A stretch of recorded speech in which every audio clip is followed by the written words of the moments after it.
జై శ్రీరామ్. ఒక చిన్న మంచి మాట ఏంటంటే, పరుల వల్ల బాధపడ్డానని చింతించకు.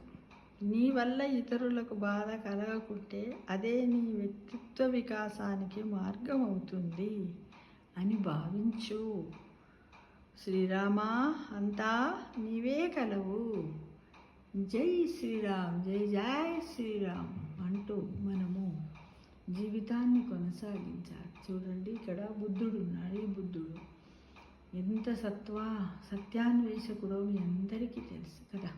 ఎవ్వరు ఏది మాట్లాడినా వినమంటాడు, వదిలేయమంటాడు, మంచిని గ్రహించమంటాడు, మంచి మార్గాన్ని వెతుక్కోమని మనకు బోధనలు ఉన్నాయి కదా, బుద్ధుని బోధనలు.